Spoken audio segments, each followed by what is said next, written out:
Chris Neyenhouse joining us live. He is in New Orleans this morning. He's got a story about a fan from our area who makes it to just about every game. And Chris, this fan has his very own unique style, doesn't he? That's right, Jackie. By the way, I'm here at the Riverwalk here in New Orleans, site of Super Bowl 59. Look behind me. That is the bridges behind me there. Lit up in red, lit up in green, representing both the Chiefs and the Eagles and their fans who are pouring into the city right now. And yeah, you mentioned David Driscoll. He is a volunteer firefighter, and he knows his way around an emergency vehicle. In fact, it turns out his love for helping others, well, it fits perfectly with his love for the Chiefs.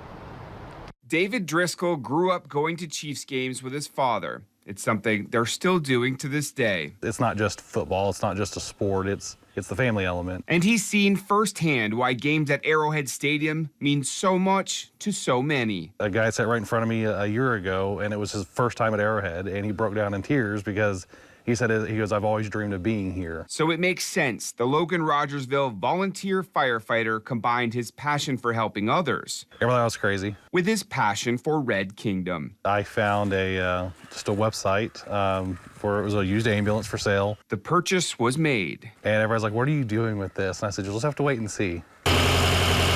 What he did with it is truly a sight to behold. I went and had it all vinyl wrapped. Thankfully, his wife Danny is cool with his passion project.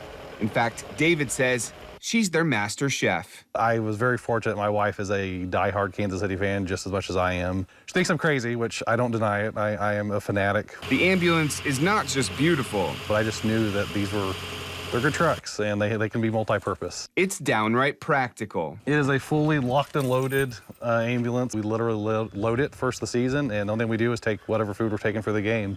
Everything else stays: chairs, tables, generator. It's got a TV, heat, air, you name it. Now this 5-ton Chiefs tailgate party on wheels has been a staple at games since Driscoll became a season ticket holder more than a decade ago. It's kind of like our own little luxury suite just outside Arrowhead. Seeing other fans react, there's been a lot of other fan bases that say Kansas City just does it differently, is part of the fun too. I've had people from Australia come by and say it's the craziest thing they've ever seen, and they think it's really cool, and some people think it's completely bizarre that, like, why would you ever want an old ambulance? It's like, it's the perfect atmosphere for it. I mean, it's tailgate, it's Arrowhead, it's Kansas City football. The Chiefs and fans like David are certainly hoping to see a bit of that atmosphere in New Orleans come Super Bowl Sunday.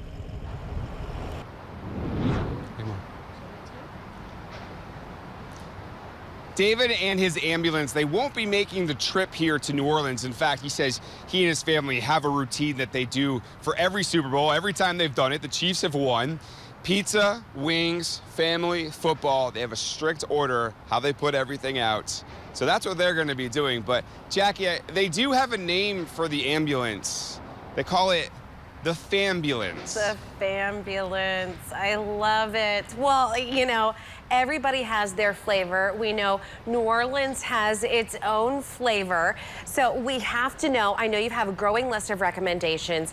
You've got a busy day today, but what is on your list to try? You've got Cafe Du Monde, Po' Boys, Jambalaya. What is on your list that you're going to make sure you get to taste?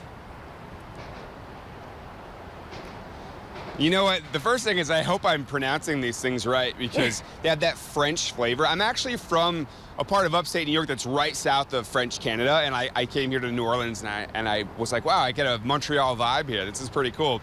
But a beignet, I think I said it right, Yep. That is something I can't wait to have. I'm told that you can't have it without being super messy, so that'll be interesting. But yeah, jambalaya, gumbo, those are the two things I can't wait to try. Luckily, I'm not a big seafood person, so I'm gonna probably not really worry about having crawdads or things like that. Alligator bites, I want to try that too. Sounds really good. Very adventurous. We'll take a picture when you have that beignet in that cafe au lait at Cafe Du Monde. We're gonna check in with Chris in just a little bit. Thank you. Well, as we